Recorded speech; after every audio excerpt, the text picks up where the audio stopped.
دون 20 عام، 5 فرق، ويتساوى مع المنتخب المغربي اللي لعب ال4 ماتشات بتوعه ووصل للنقطة ال10، أو التعادل يخليه يصل للنقطة ال7 والمنتخب المصري يكون عند النقطة ال5، وفي الوقت ده تونس تكون في المركز الثاني. المنتخب المصري بزيه المعتاد أحمر أبيض أسود ألوان علم مصر، على المنتخب الليبي أيضا تحت القيادة الفنية مقابل هدف. كل النتائج قريبة في معظم المباريات، كل النتائج قريبة إلا في لقاء المغرب وليبيا. إن شاء الله النهاردة أولادنا يقدروا يفرحونا ويقدروا يرسموا خط لمستقبلهم في الفترة القريبة، سواء في البطولة الإفريقية بمشيئة الله، ثم بإذن الله من خلال البطولة الإفريقية نصعد لكأس العالم للشباب. حياة تانية، شكل تاني، يعني المستقبل تاني لأولادنا. عشان كده لازم يركزوا في 90 دقيقة، جدولهم هيبقى مشغول تماما في حالة بمشيئة الله الفوز في هذا اللقاء. ودايما اللي عنده فرصة وحيدة بيكون هو اللي متوتر اكتر، هو اللي بيضغط اكتر، هو اللي مركز اكتر، وان شاء الله نكون احنا اللي فايزين في هذا اللقاء. المنتخب المصري للشباب، الكرة الامامية لصالح المنتخب التونسي اللي موجود على شمال الشاشة امام حضراتكم بالزي الابيض فاحمر، اما المنتخب المصري فموجود على يمين الشاشة. كرة لصالح المنتخب التونسي من خليل العياري، عايز يلعبها في الطرف الشمال لابراهيم سويسي، خلي بالك على طول محمد سميري، يا ولد محمد سميري شتتها. لازم نركز بقى في كل كورة امامية عند عمرو خالد، يلا يا عمرو يلا يا عمرو عدي يا ولد يا ولد، كسب ارض، العب العرضيه، اظبط العرضيه، ادي العرضيه زعلوه، ولكن يتصدى ريان بسبس. ريان بسبس حلوه حلوه، لا البدايه حلوه، لا البدايه حلوه. الولاد شكلهم مركزين ما شاء الله ما شاء الله. بص هنا اتلعبت حلو، اتردد قلب الدفاع او اللاعب محمد امين علالة، اترقص واتلعبت عند زعلوك اللي قطع على القائم الاول، حب يحطها في الزاويه الضيقه، ولكن يتالق الحارس التونسي ريان بسبس.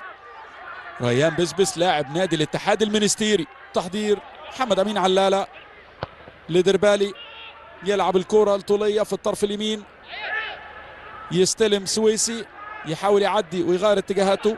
خليل العياري مرة تانية، 5 6 تمريرات، اضغط هنا اضغط، حاول تقطع، ترجع عند محمد امين علالة. محمد امين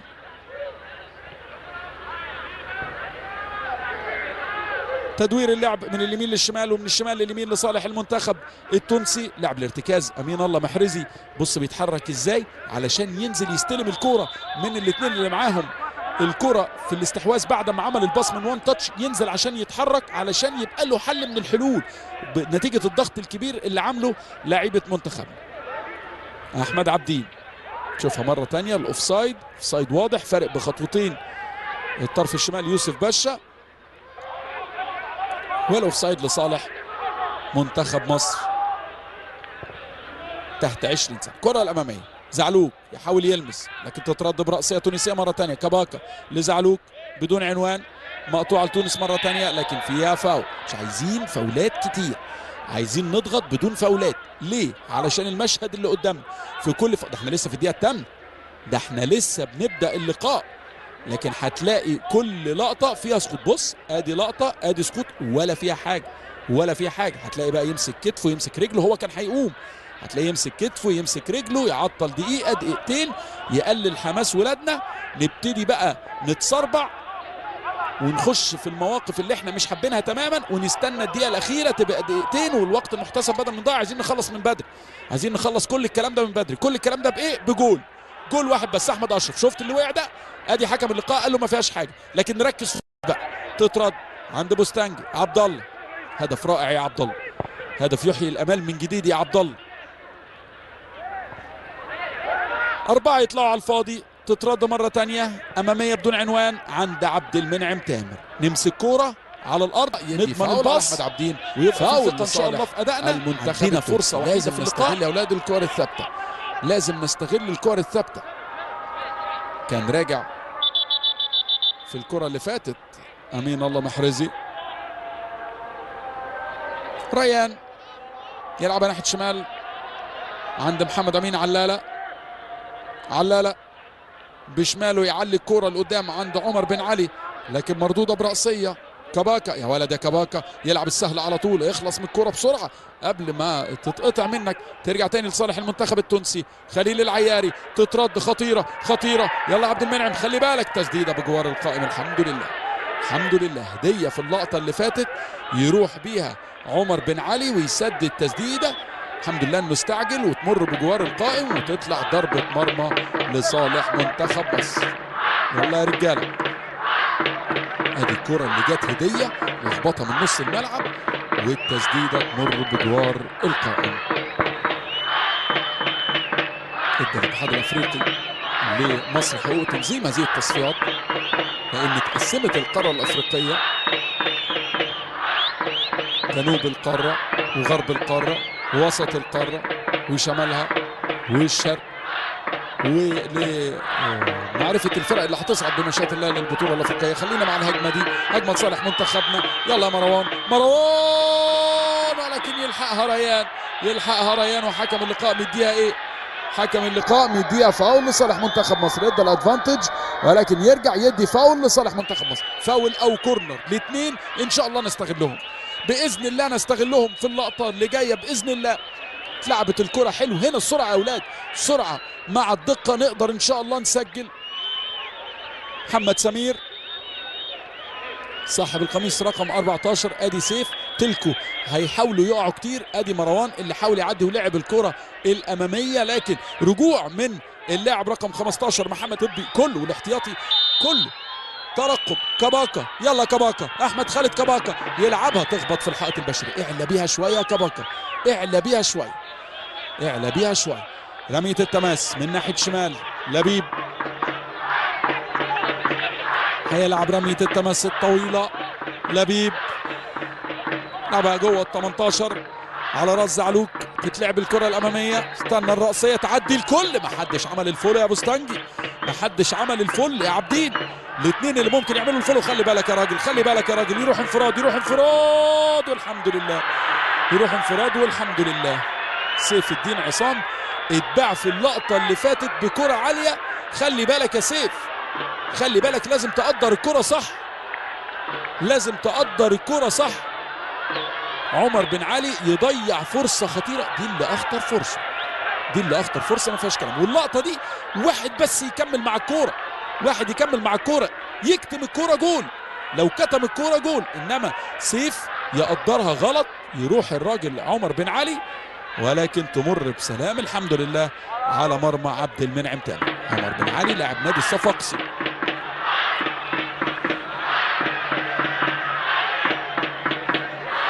البطوله الافريقيه مصر وكوت ديفوار، يعني احنا على القدم اليسرى خليل العياري.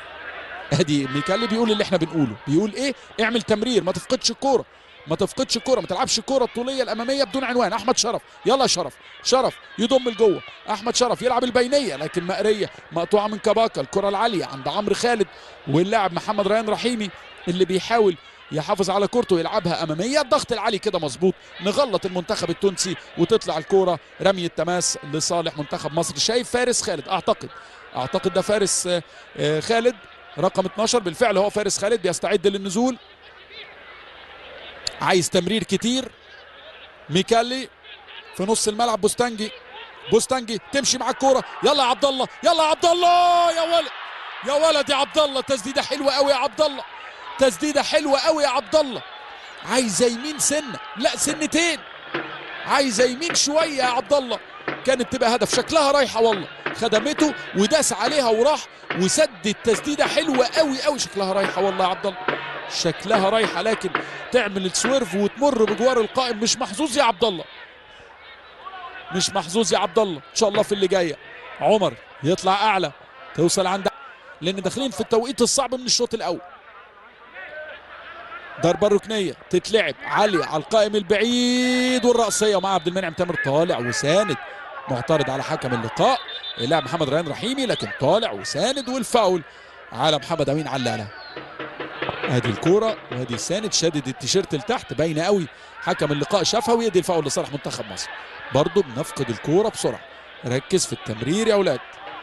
تاني ترجع عند ريان بس ريان محمد زعلوك ممكن يحط له الكوره، كان عنده حلول افضل من التسديد.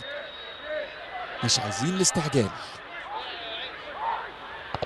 طويله كوره ريان، بيدور على خليل العياري. ادي خليل يستلم، حاول يعدي لكن فارس برضو واخد تعليمات، يعني فضل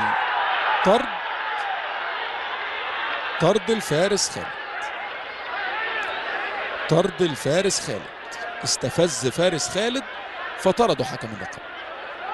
استفزه، عرف يستفزه، فضل ماسك في رجله. فارس خالد حب يفلت برجله.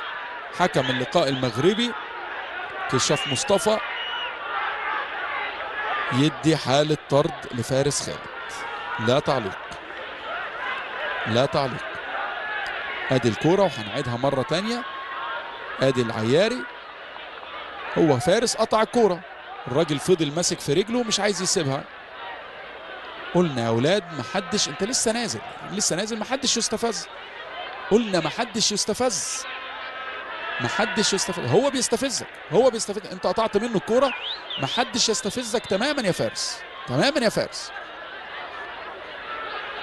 فارس. درس، عموما هو درس. موقف صعب وبيتصعب اكتر، واتكلمنا في الكلام ده، اتكلمنا ان ما يستفزكش. اي لاعب يقع على الارض يحاول ياخد منك الكوره، يقف قدامك وانت بتلعب، مسك في رجله في اللقطه اللي فاتت، حكم هيدي لك حقك. لكن استفز فارس خالد اللي لسه نازل مكان سيف الدين عصام، وطرد من حكم اللقاء المغربي. الموقف بيتصعب اكتر. ميكالي على طول مشي مع حالة الطرد، خلاص اللي حصل ولازم يبص لقدام، لازم يشوف هيعمل ايه ب10 لعيبة، وهو محتاج الفوز. ميكالي ايوه محتاج الفوز، التعادل مش في مصلحتنا تماما، التعادل يخلينا في المركز الثالث، ما نصعدش للبطولة الافريقية، والمنتخب التونسي هو اللي هيصعد. ادي الترتيب امام حضراتكم على النتيجة دي. المنتخب التونسي هيبقى 7 نقاط، والمنتخب المصري 5 نقاط، والمنتخب الجزائري هيبقى 3، والمنتخب الليبي هيبقى نقطة وحيدة في المركز الأخير. ادي اللقطة اللي بيلعبوا عليها على اللاعب خليل العياري رقم 10. ادي الانفراد اللي ضاع من عمر بن علي لاعب المنتخب التونسي.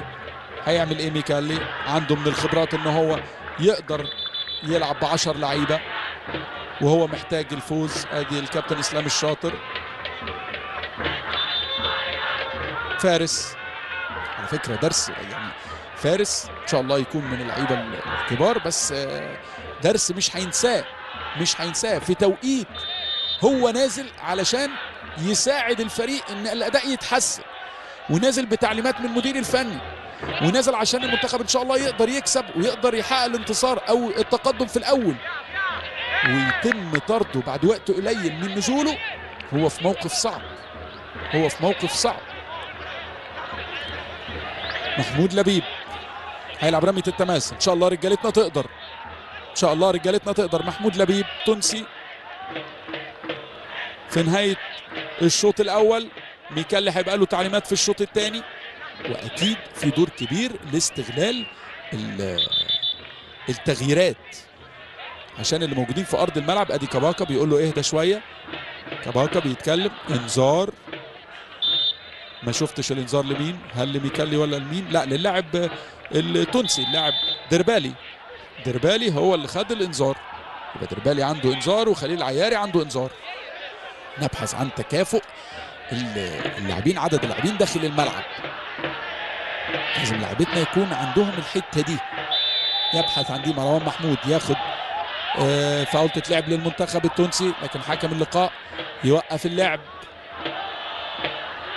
اعتقد ما فيهاش حاجه، اعتقد اللقطه ما فيهاش اي حاجه. هو بيشاور حتى، ادي اللعيب بصوا بيشاور يعني للجهاز الطبي انه بيعطل اللعب، عايز الشوط الاول يخلص كده. سيناريو محفوظ ومعروف لجمهور اون تايم سبورتس، اصحاب الخبرات شويه يعني عدوا على السيناريو ده كتير، عدوا على السيناريو. وادي حكم اللقاء. طرد. هل المدير الفني ولا الأحد أعضاء الجهاز الفني التونسي؟ طرد، بس ده من على الدكة مش من الملعب. عايزين من الملعب مش عايزين من الدكة. طويلة الكورة، محمد سمير ترجع تاني بانتهاء الشوط الاول صافره من حكم اللقاء كيشاف مصطفى. 0-0 في حاله بين المنتخب المصري والمنتخب التونسي. ما بين المنتخب المصري والمنتخب التونسي مهمه جدا. مصر محتاجه الفوز باختصار، مصر محتاجه الفوز والفوز فقط. المنتخب التونسي ممكن التعادل وممكن الفوز عشان يلحق بالمنتخب المغربي صاحب المركز الاول في هذه التصفيات، واللي هيصعد مباشره للبطوله الافريقيه اللي بتضم 12 فريق، واللي هنتكلم عنها في الشوط الثاني كتير. ولكن ان شاء الله رجالتنا يقدروا يحققوا الفوز، خاصة بعد الموقف الصعب.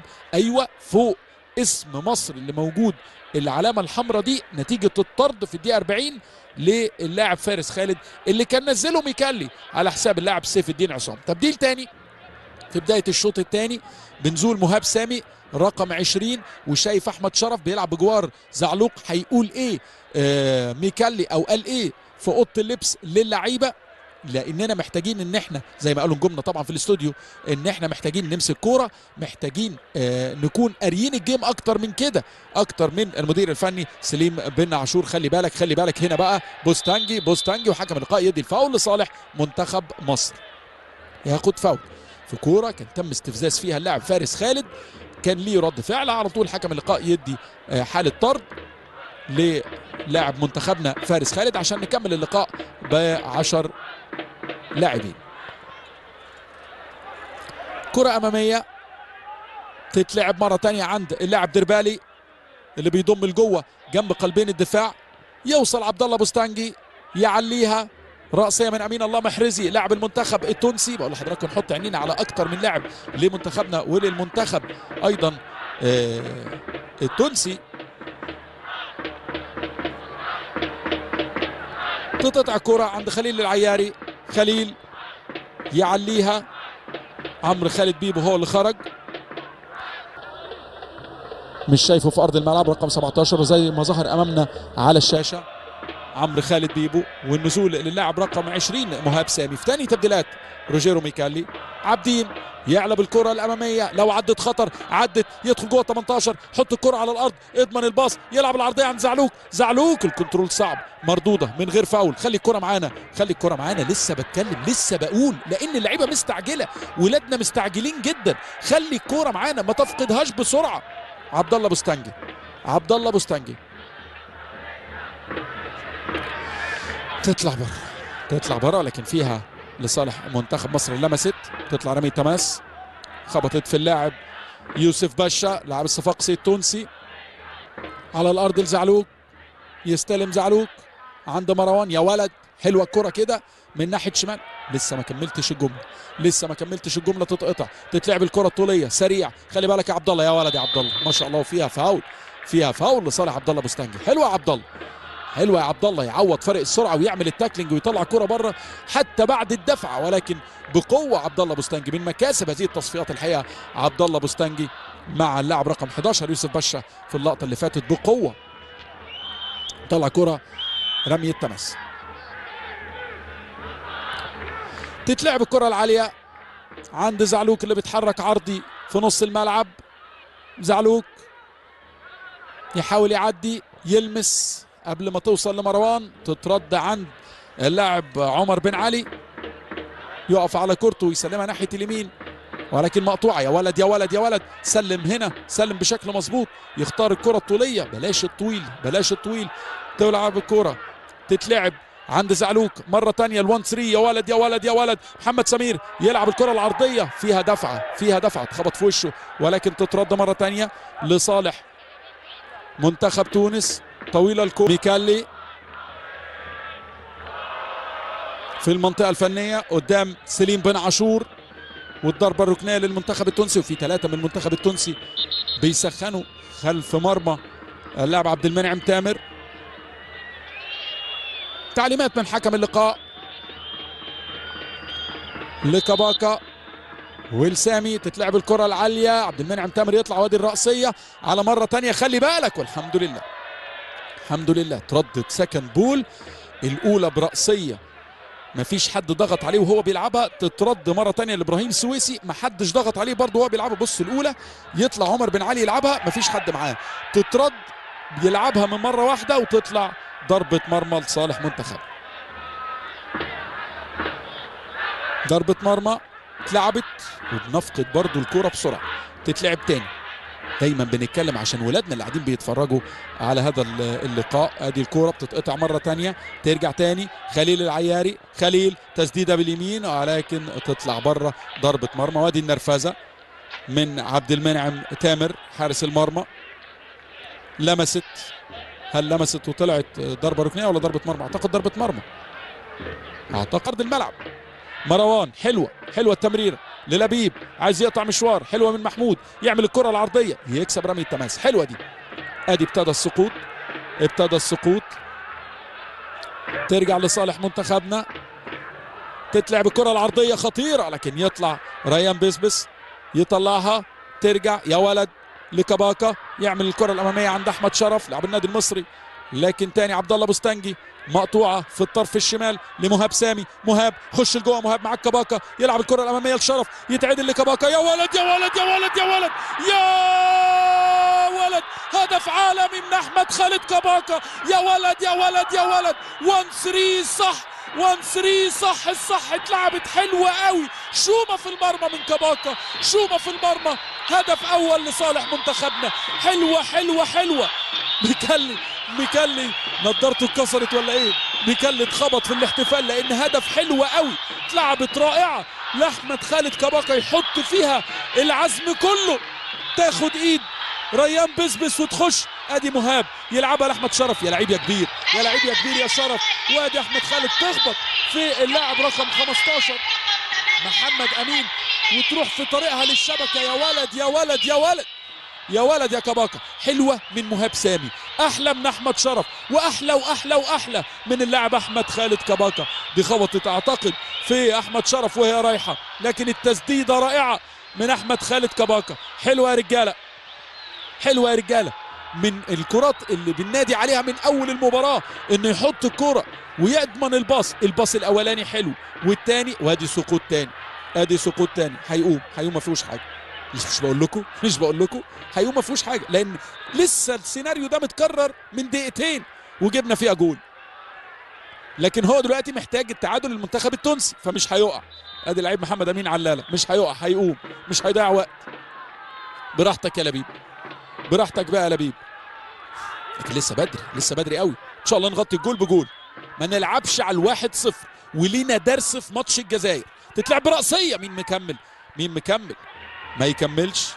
تبديل رائع من روجيرو ميكال، مهاب سامي اللي تلعب الكرة من مهاب سامي، يلعبها بالقدم اليسرى، ممكن تخطف يا عبد الله بوستنجي كان مكمل وكان ممكن يخطف في اللقطة اللي فاتت، لكن ريان بسبس يمسك كورته، حارس مرمى المنتخب التونسي. ناحية اليمين تتلعب الكرة لجياني أنجيلو، جياني يلعب الكرة الأمامية متطرفة ناحية اليمين، لكن عبد الله، يا ولد يا عبد الله ما شاء الله، تترد عند محمود لبيب من غير فاول، مظبوط الكلام. محمود لبيب يحاول يسلم على العموري وزعلوك من وسط اتنين، لكن امين الله محرزي يلعبها في الطرف الشمال لصالح المنتخب التونسي، بيفكر في التسديد محمد رحيمي، يسلمها لياسين صبور في نص الملعب، وجدي عيساوي بيمينه على طول يفتح اللعب ناحية اليمين لجياني، محرزي ناحية شمال لياسين صبور، ياسين لوجدي، ما نعملش هنا فاولات، لازم نقطع كورة بس من غير فاولات، تروح ناحية اليمين، أنجيلو يلعبها لكن أحمد عبدين، يا سلام، حلوة عبدين، حلوة الكورة، أرى الباك باص يوصل لها من قبل أي لاعب ولكن تتشتت بره الملعب. تهدئة الملعب دلوقتي مهمة جدا، وامتلاك الكورة، ولو نقدر نعمل اكتر من تمريرة او هجمة مرتدة، المهم الكورة تبقى معانا، طول ما الكورة معانا نمنع الخطورة على مرمى عبد المنعم تامر. جياني ما يعملش العرضيه، يعمل العرضيه والرأسيه تمر بسلام الحمد لله. عبد المنعم بلاش كلام كتير، لازم تركيز اكتر. شايف فيه كلام كتير على المستوى الدفاعي، لكن لازم التركيز يكون اكبر. تطلع ضربة مرمى. ادي عبد المنعم بيتكلم مع محمد سمير وبيتكلم مع بوستنجي. عبد الله هيلعبها. عبد المنعم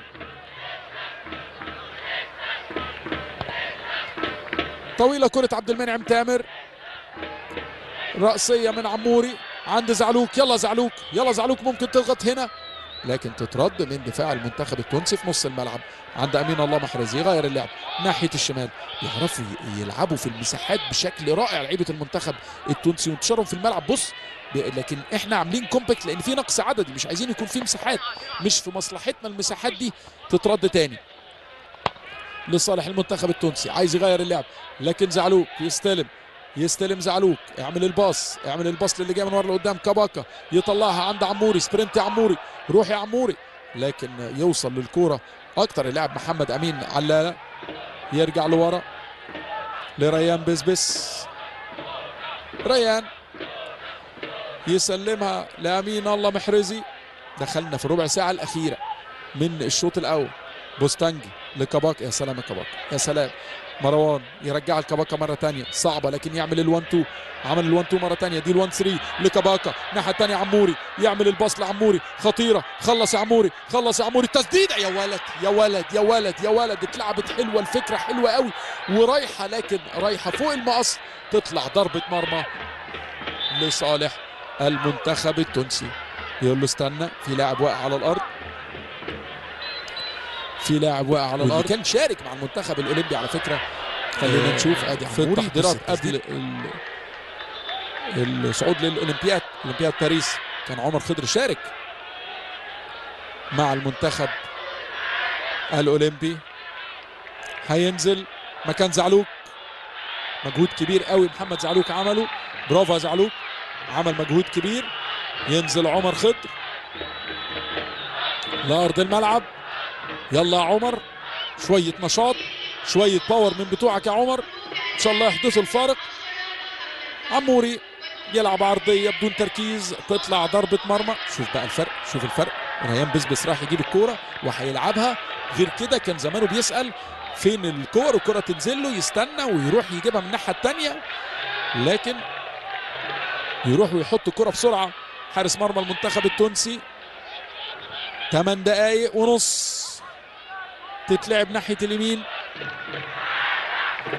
لمسة لوجدي عيساوي. وجدي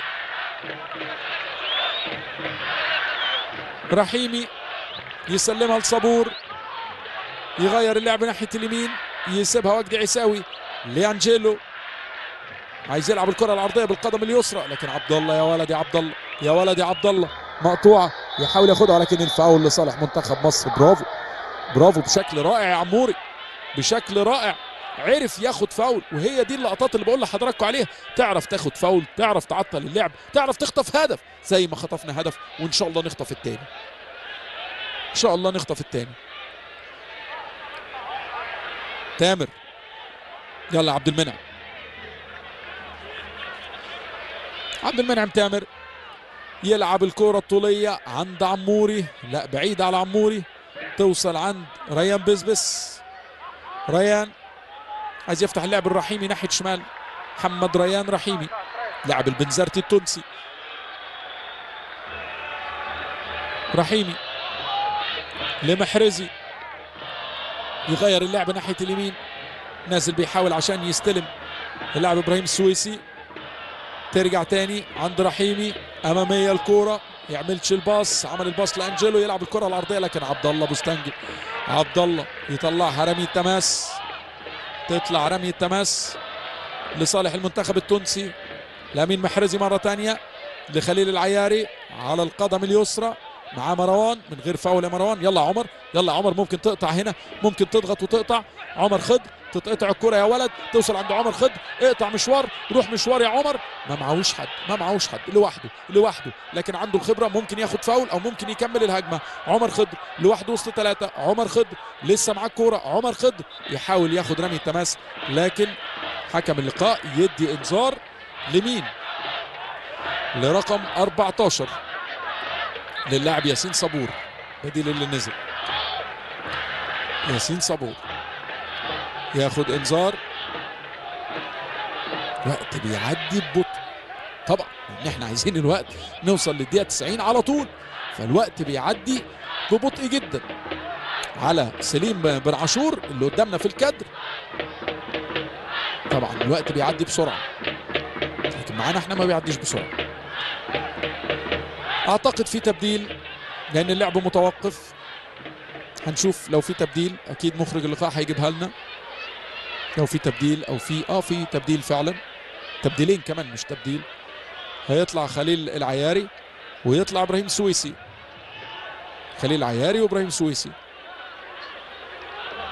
وينزل اللاعب وائل دبيش ومحمد صدوق.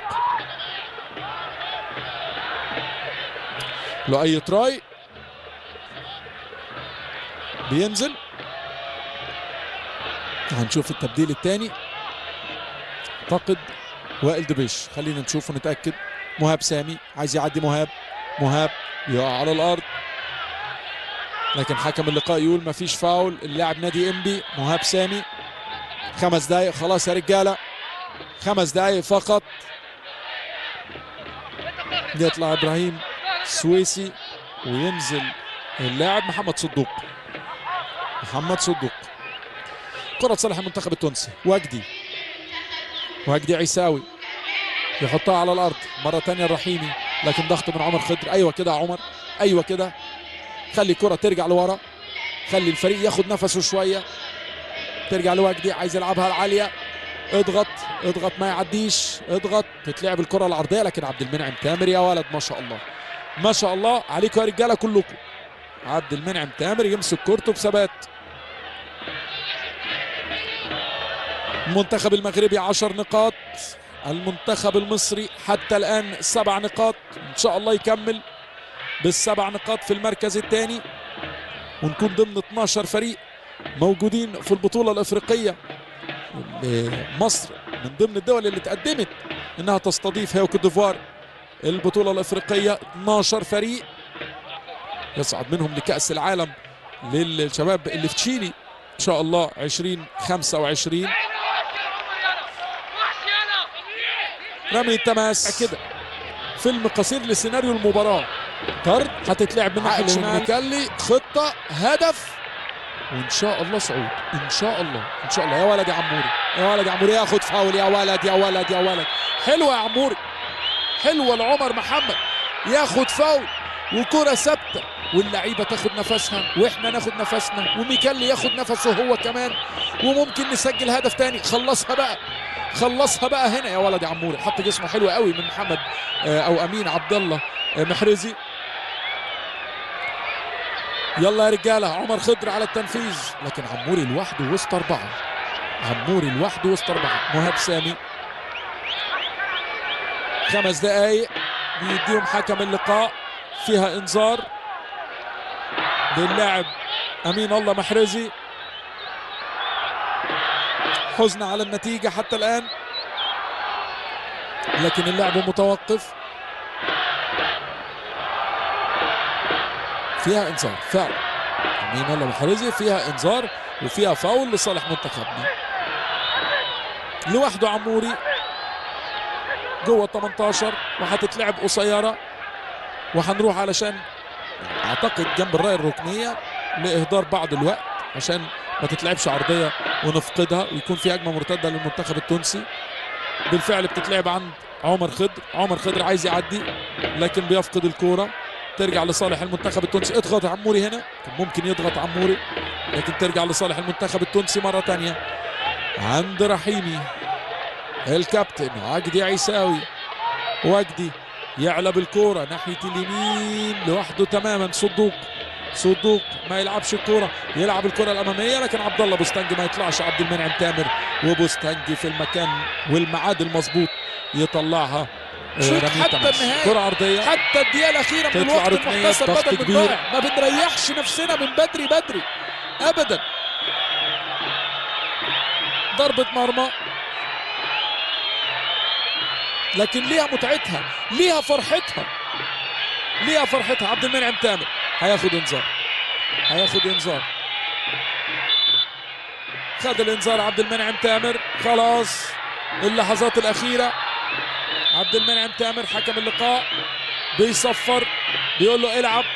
تامر يلعب الكرة العالية، عنده عمر خضر وعموري، حد يستلم، الاثنين ما يعملوش الجمب، تترد عند مروان برأسية. مروان عند حد من ولادنا، يوصلها لعموري، يوصلها لعمر خضر، تترد عند محمود لبيب. يا ولد يا لبيب، يعلى بالكرة، مستنيين الصفارة. يصفر فعلا حكم اللقاء، يصفر المغربي كشاف مصطفى. مبروك لمصر، مبروك الصعود للبطولة الافريقية في المركز الثاني ب7 نقاط وبهدف رائع، هدف عالمي، هدف قول عليه زي ما انت عايز تقول.